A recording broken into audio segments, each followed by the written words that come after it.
Hello जी, नमस्कार everyone. कैसे हैं सारे प्यारे बच्चों।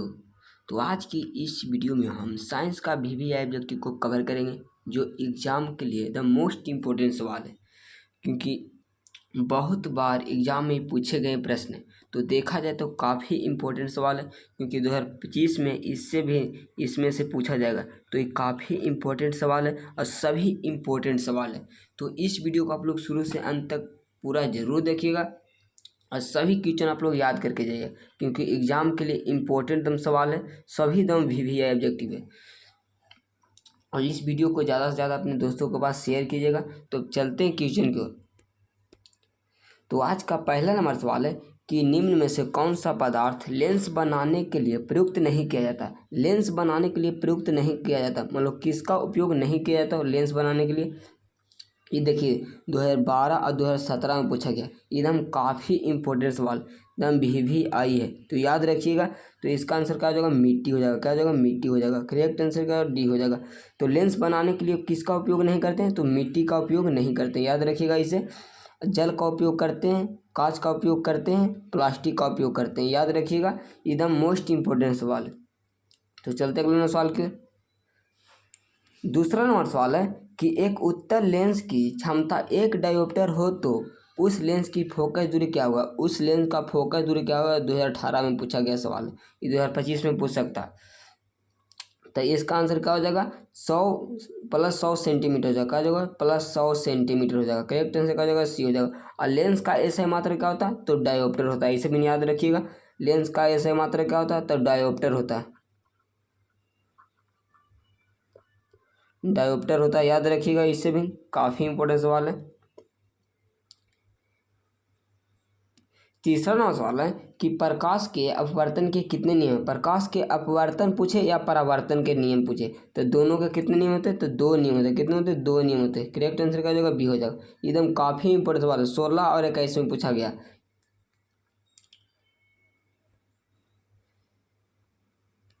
चौथा नंबर सवाल है कि प्रकाश के परावर्तन के कितने नियम हैं। देखिए परावर्तन के नियम 2012 में पूछा गया, 2015 में पूछा गया, 2015 सेकंड पाली में पूछा गया, 2020 में पूछा गया, फिर 2021 में पूछा गया।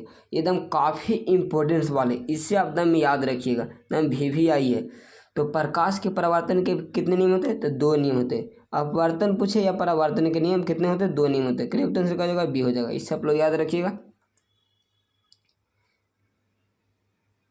55वां सवाल है कि किसी माध्यम के अपवर्तनांक का मान होता है। किसी माध्यम के अपवर्तनांक का मान क्या होता है, ये काफ़ी इंपॉर्टेंट सवाल है। देख सकते हैं कितने बार एग्जाम में पूछे गए, द मोस्ट इंपॉर्टेंट सवाल है एग्जाम के लिए। किसी माध्यम के अपवर्तनांक का मान क्या होता है, तो साइन आई बटा साइन आर हो जाएगा। क्या हो जाएगा, साइन आई बटा साइन आर हो जाएगा। करेक्ट आंसर क्या हो जाएगा, ये हो जाएगा, साइन आई बटा साइन आर हो जाएगा। करेक्ट आंसर क्या हो जाएगा, ये हो जाएगा, याद रखिएगा। 6 नंबर वाला कि एक उत्तल लेंस होता है। एक उत्तल लेंस कैसा होता, तो एक उत्तल लेंस कैसा होता है, बीच के अपेक्षा किनारे में कैसा होता, मोटा होता है। तो किनारे के अपेक्षा बीच में कैसा होता, मोटा होता है। ये ऐसा इस तरह होता है। उत्तल लेंस कैसा होता है, इस तरह होता है।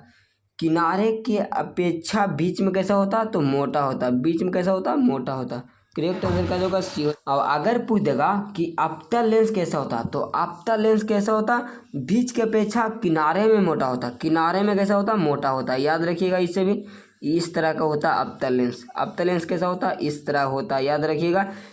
बीच के अपेक्षा किनारे में कैसा होता है, मोटा होता है, क्योंकि इसका बीच में कैसा होता है, पतला होता है। बीच में कैसा पतला होता है, याद रखिएगा। अवतल दर्पण पूछ देगा और उत्तल दर्पण पूछेगा तो क्या होता है, किनारे के अपेक्षा बीच में कैसा होता है, मोटा होता है। कैसा होता है, मोटा होता है। ये इस तरह होता है तो मोटा होता है, याद रखिएगा। किनारे के अपेक्षा बीच में कैसा होता है, मोटा होता है। करेक्ट आंसर का जो होगा सी हो जाएगा। ये सब लोग याद रखिएगा, एकदम काफ़ी इंपॉर्टेंट सवाल है। 7वां नंबर सवाल है कि सोलर कुकर में प्रयोग किया जाता है। सोलर कुकर में किसका उपयोग किया जाता है, तो सोलर कुकर में अवतल दर्पण का उपयोग किया जाता है। किसका, अवतल दर्पण का उपयोग किया जाता है। करेक्ट आंसर क्या हो जाएगा, ये हो जाएगा। 8वां सवाल है कि पानी में डूबे एक उत्तल लेंस की फोकस दूरी हवा में इसकी फोकस दूरी की अपेक्षा क्या होगा। अपेक्षा क्या हो जाएगा, तो कम होती है। कैसा होता है, कम होती है। करेक्ट आंसर क्या हो जाएगा, बी हो जाएगा। ये दम भी ऑब्जेक्टिव है, द मोस्ट इंपॉर्टेंट क्वेश्चन है, याद रखिएगा इसे। क्योंकि बार बार एग्जाम में पूछा जाता है। किसी शब्दकोश में पाए गए छोटे अक्षरों को पढ़ते समय आप निम्न में से कौन सा लेंस पसंद करेंगे? जब छोटा अक्षर को पढ़ने के लिए आप कौन सा लेंस का पसंद करेंगे? तो इसका आंसर क्या हो जाएगा? 5 सेंटीमीटर की फोकस दूरी का उत्तल लेंस हो जाएगा। क्या हो जाएगा? उत्तल लेंस को पसंद करेंगे। करेक्ट आंसर क्या हो जाएगा? सी हो जाएगा।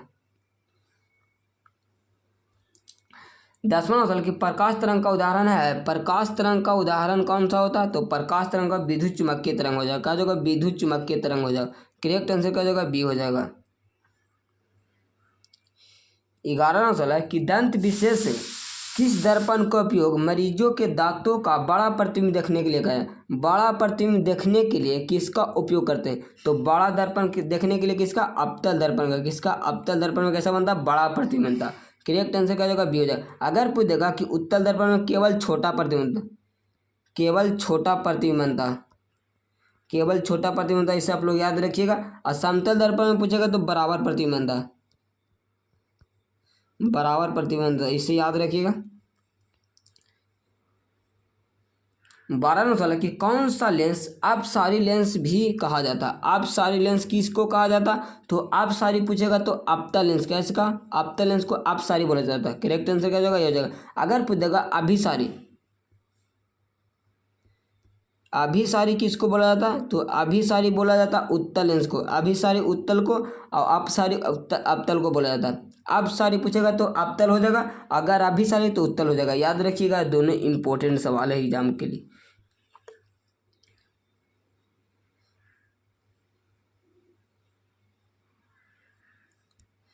13वां सवाल है कि एक प्रयोग में अवतल दर्पण द्वारा किसी बीम का प्रतिबिंब एक पर्दे पर प्राप्त किया जाता है, तो दर्पण की फोकस दूरी निर्धारित करने के लिए प्रयोगकर्ता को मापने की जरूरत है। प्रयोगकर्ता को मापने का जरूरत क्या होता है?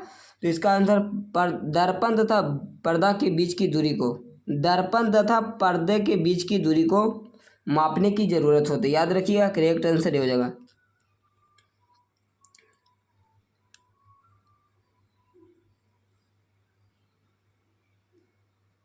चौदहवां सवाल है कि गोलीय दर्पण के परावर्तक पृष्ठ की वृत्ताकार सीमा का व्यास कहलाता है। सीमा रेखा का व्यास क्या कहलाता है? सीमा रेखा का व्यास का क्या कहलाता? तो गोलीय दर्पण का द्वारा कहलाता है। गोलीय दर्पण का द्वारा कहलाता है। करेक्ट आंसर क्या हो जाएगा? डी हो जाएगा। 15वां सवाल है कि निम्नलिखित में से कौन अब उत्तल दर्पण की फोकस दूरी जिसकी वक्रता त्रिज्या कितना है? वक्रता त्रिज्या कितना है? तो 32 सेंटीमीटर। तो इसका क्या हो जाएगा? तो इसका सूत्र क्या होता है? एफ बराबर आर बटा क्या होता है? तो 2 होता है। आर कितना दिया गया? तो 32 दिया गया। तो इसका 2 से काटेंगे तो कितना हो जाएगा? 16 हो जाएगा। तो प्लस, तो उत्तर कैसा होता है? तो धनात्मक होता है। उत्तर कैसा होता है? तो धनात्मक। इसका आंसर क्या हो जाएगा? प्लस 16 सेंटीमीटर हो जाएगा। प्लस 16 सेंटीमीटर हो जाएगा। करेक्ट आंसर क्या हो जाएगा? सी हो जाएगा। इसे आप लोग याद रखिएगा।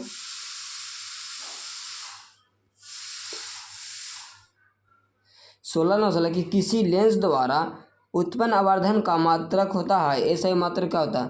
तो आवर्धन का एसआई मात्रक नहीं होता। आवर्धन का एसआई मात्रक मात्रक विहीन होता। क्या होता? मात्रक विहीन होता। क्या होता? मात्रक विहीन होता। करेक्ट आंसर क्या हो जाएगा? डी हो जाएगा।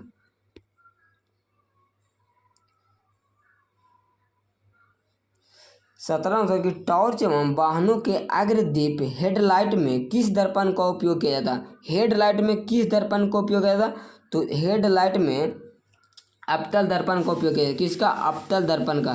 करेक्ट आंसर क्या होगा? ये हो जाएगा। याद रखिएगा। 18वां सवाल है कि वाहनों के साइड मिरर पीछे देखने के दर्पण में किस दर्पण का उपयोग है? पीछे देखने के लिए किस दर्पण का उपयोग किया जाता? तो उत्तल दर्पण। किसका? उत्तल दर्पण को उपयोग करते हैं। करेक्ट आंसर क्या होगा? सी हो जाएगा। लेंस में कितने फोकस की संख्या होती है?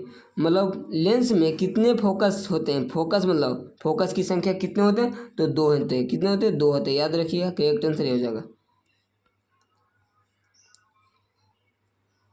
20वां सवाल कि लेंस के क्षमता का ऐसे मात्रक होता है। लेंस का क्षमता का ऐसे मात्रक क्या होता है? तो डायोप्टर होता है। क्या होता है? डायोप्टर होता है, जिसे डी से सूचित किया जाता है। याद रखिएगा, करेक्ट आंसर क्या हो जाएगा? ये हो जाएगा।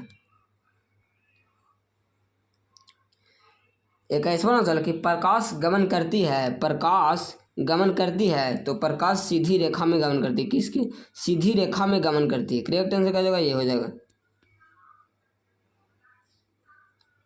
22वां सवाल है कि उत्तल दर्पण के सामने एक वस्तु को रखा गया जिसकी प्रतिबिंब की प्रकृति कैसी होगी? प्रतिबिंब की प्रकृति कैसी होगी? तो काल्पनिक होता। क्या हो जाएगा? काल्पनिक हो जाएगा। करेक्ट आंसर क्या होगा? ये हो जाएगा।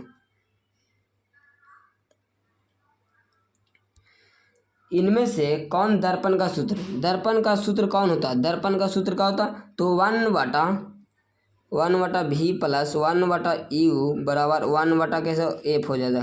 करेक्ट आंसर क्या हो जाएगा? ये हो जाएगा। याद रखिएगा दर्पण का सूत्र। अगर पूछेगा कि लेंस का सूत्र क्या होता है, लेंस का सूत्र पूछ देगा तो 1/v माइनस 1/u बराबर 1/ कैसे होता है? एफ हो जाएगा। ये हो जाएगा लेंस का सूत्र, यह होता है दर्पण का सूत्र। ये दोनों इंपॉर्टेंट है, याद रखिएगा एग्जाम के लिए।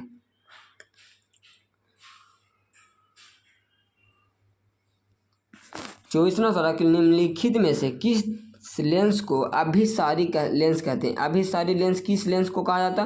तो उत्तल को अभिसारी बोला जाता है। उत्तल को अभिसारी। करेक्ट आंसर क्या हो जाएगा? ये हो जाएगा। अगर पूछेगा कि अपसारी किस लेंस को कहा जाता? तो अपसारी अवतल को बोला जाता है। अपसारी अवतल को और अभिसारी उत्तल को बोला जाता है। याद रखिएगा।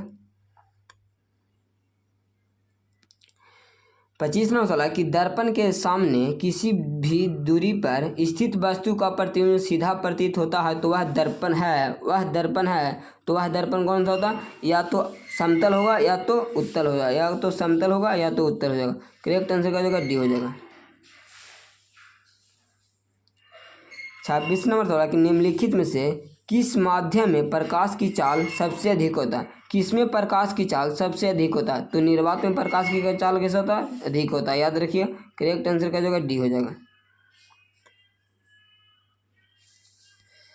27वां सवाल कि अवतल दर्पण के सामने वस्तु को कहाँ रखा जाए ताकि प्रतिबिंब उल्टा और वास्तविक और समान आकार के बने? तो कहाँ रखेंगे? तो वक्रता केंद्र पर। वक्रता केंद्र पर रखेंगे तो क्या बनेगा? समान आकार के बनेगा। वास्तविक उल्टा और वास्तविक और समान आकार के बनेंगे कहाँ रखने पर? तो वक्रता के केंद्र पर हो जाएगा। करेक्ट आंसर क्या होगा? सी हो जाएगा। 28वां सवाल कि उत्तल दर्पण से बना काल्पनिक प्रतिबिंब होता है। उत्तल दर्पण से बना काल्पनिक प्रतिबिंब कैसे होता? तो सीधा और हासित होता। कैसे होता? सीधा और हासित होता। करेक्ट आंसर क्या होगा? सी हो जाएगा। अगर पूछेगा कि अवतल दर्पण से बना काल्पनिक प्रतिबिंब कैसा होता? तो इसका आंसर उल्टा और आवर्धित हो जाएगा। उल्टा और आवर्धित हो जाएगा। याद रखिएगा। 29वां सवाल कि एक गोलीय दर्पण की फोकस दूरी 20 सेंटीमीटर हो तो यह गोलीय दर्पण कैसी है? तो उत्तल कैसा होता? तो धनात्मक होता। तो प्लस सेंटीमीटर, तो इसका क्या हो जाएगा? उत्तल हो जाएगा। क्या हो जाएगा? उत्तल हो जाएगा। करेक्ट आंसर क्या होगा? ये हो जाएगा क्योंकि प्लस में 20 सेंटीमीटर दिया होगा तो प्लस में किसका होता? तो धनात्मक होता। अगर पूछ देगा कि अवतल कैसा होता? तो ऋणात्मक होता।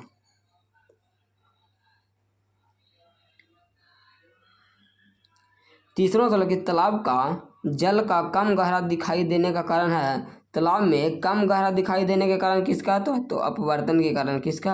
अपवर्तन के कारण। करेक्ट आंसर क्या होगा? सी हो जाएगा। तो आज के लिए इतने ही। जय हिंद, वंदे मातरम।